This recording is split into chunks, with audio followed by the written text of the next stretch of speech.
What is going on, everybody? SpykerZ Xenith here. Today I'm going to do a quick kind of tutorial to walk you through setting up what's called port forwarding.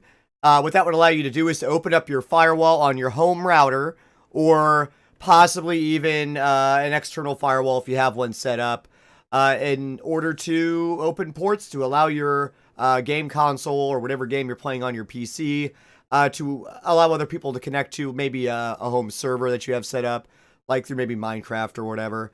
But in this example, we're going to set up our port forwarding for an Xbox One console because it's easy. But if you have connectivity issues, or like say you try to create some sort of like game that other players can join externally, maybe in Minecraft or something like that on your Xbox, you may need to do these steps just to get it to work. If you have chat issues, your firewall may actually be blocking that as well. In this example, I have a Netgear WNR2000 version, I guess 5, that apparently needs an update. And I'm going to use the same screen space to show the ports that you need to open up as well. So I'm going to bring this over here, snap it. See all my crap that's up. Grab this guy over here, snap that to that side. That way everything shows up on one screen. Now, in this example for this router, now every router, every name is going to be different. You may have to Google your specific router for your IP address. You may need to Google the password for it. Somebody else may have set it up. You may need to reset your router to get the password. But if you can't access your router, you're not going to be able to do this. And this example involves a router. A firewall will be very similar, but a little bit different. But anyway, you'll just have to get into your settings and figure out how to port forward with that specific device. Anyway, we're going to go in here. In this particular router, we go into Advanced. You get to the setting. We go to Advanced Setup. And we go into our port forwarding and port triggering. We're going to go ahead and click on that right there. If it comes up, it may take a minute, of course. All right, and in this particular example with this Netgear, and a lot of the Netgears are very similar to this, you'll see a service type up here. You can ignore all this up here because we're not actually going to be using this to set it up. This is like generic services that are already set up, like Quake 2 and 3. Like, I don't even know why that's in there. But anyway, we're going to go ahead and create a custom service. And as you see over here, we see the ports that we need to open. We have different protocols here. There's UDP, TCP, and all that good stuff. And some of them require both. So what we're going to do is we're going to open up all these ports on here. That way we don't have any issues. Some of these may be for like communication. 88, I believe, is like HTTPS. And 80 is HTTP, which is just like websites and things like that. But for whatever reason, the Xbox One says it needs it. So we're going to go ahead and open those as well. So we're going to name this, we're just going to put it X, we'll just call it X1 for the first protocol. We're going to open up port 88 on UDP as it says. Click on here, UDP, and the port range is going to be 88, and that's all we need to put in there. You'll need to know the address of your Xbox. As you can see here, Xbox One System OS is .11. Now, you're going to need to set up your Xbox to have a static IP address rather than a dynamic IP address. Because if you have it set up as a dynamic IP, when you unplug your Xbox or turn it off, turn it back on, you may get a different IP address every time. So this won't work after a while. You're going to need to get into your Xbox and set it up for a static IP address and not a dynamic, because these numbers here will change. See, it's 1.11 now. Next time I restart it, if I unplug it for whatever reason, it may pick up a different IP address, and this just will not work. Now, another device may try to grab that 1.11 IP while your Xbox is on. So what I would usually do is, in a situation like this, it's only going to supply an IP address through what's called DHCP, or Dynamic Host Controller Protocol. And that's not going to be add basic, but I clicked basic anyway. Of course I did. I think it's under setup, maybe. Every device is going to be different. You're going to have LAN setup on here. And what you're going to look for here, you're going to have these IP address ranges. Now, this is a range that your router will use to assign IP addresses. Now, it's going to assign 192.168.1.2 up through 192.168.1.254. Because you cannot use 255, and you cannot use 1. 1 is the IP address of this actual router itself, and 255 is it's the end of the range. You're not going to be using that anyway.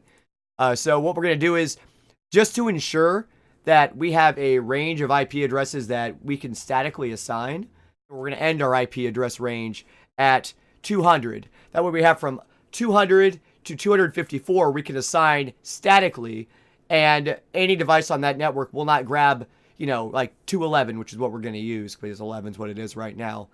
No other device on the network will grab that automatically. You would have to set that up manually in order for it to use that IP. If it makes any sense at all. So anyway, we're going to go ahead and do that. We're going to hit apply. We're going to wait a moment while it does its thing. And all we're doing is keeping, again, devices on the network from grabbing anything above 192.168.1.200 and up through 254. We're trying to keep that range open for static IP addresses.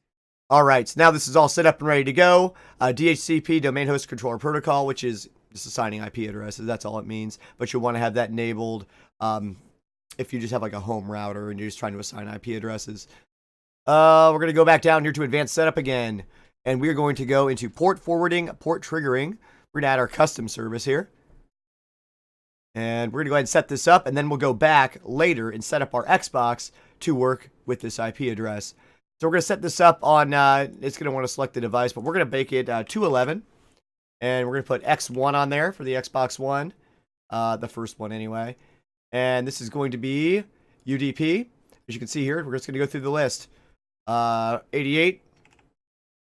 88 is going to be the external port, and the internal port is also going to be 88 because it's not going to work otherwise. Hit apply. And we're just going to do that for every single one of these. Now on this particular router, we do have an option to do UDP and TCP on the same protocol. Most of them have this. Sometimes you have to set them up separately and just make sure you're doing both. We're going to make this X2, TCP, UDP. We're going to make it 3074. And we're going to leave that go. Again, we're going to set the IP address on this guy to 211. And we're going to hit apply as well. You can see them showing up here. 3074, X1, X2, 88. And we're going to keep going. We're just going to keep going. All right, once you've got all 7 of these set up in here, just go ahead and make sure that they all show up. All the ports are right. All the IP addresses are 192.168.1.211. Just make sure all that's ready to go. And that should be all we need to do on here to get it to work. So we're going to go ahead and log out of this guy. And we're going to log into the Xbox. And we're going to change the IP address there. All right, guys. And just for simplicity's sake, and I really don't want to drag the Xbox around the house, I'm just going to record this with my phone. And we're going to see how this goes. So what we're looking at here is we're going to go to our network. Network settings. In the Xbox console, of course. We're going to go ahead and go to advanced settings. And we're going to set the IP address on here to a manual IP address, IPv4, of course. We're going to go ahead and set up. We're going to get rid of that 5. We don't want that 5 there. We're going to go 1, 9, 2, 1, 6, 8, 1, dot 2, 1, 1. And then we're going to go ahead and hit, you can't really see that too well, can you? Well, it's on there. Trust and believe. We're going to go ahead and hit that button right there to save it. Subnet mask. Now, this is going to vary, but usually it's 255, 255, 255, 0. 255, 255, 0. And what that means is that your IP address within your computer, within your network, is 192.168.1. Whatever. And in this situation, it's going to be 192.168.1.200. The 0 basically means that that's the number that we are able to change within our network. That's just the way it's set up. Most home routers are set up very similarly. Now we're going to get asked for what's called a gateway. And that's going to be the IP address of the router itself, which we know that to be 192.168.1.1. Now, this is all just the way it's set up in this particular instance. So we're going to do 168.1.1. Now, your home network, it may be different. So we're going to check all this out. It's going to go through the wireless. Okay, there it is. 192.168.1.211, 255.255.255.0. And the gateway is 192.168.1.1. Now, here's the thing. If these settings do not work for you, your network may be set up totally differently. If somebody set up your network manually or professionally, or you're in like a business environment or at a school, these settings will probably just not work.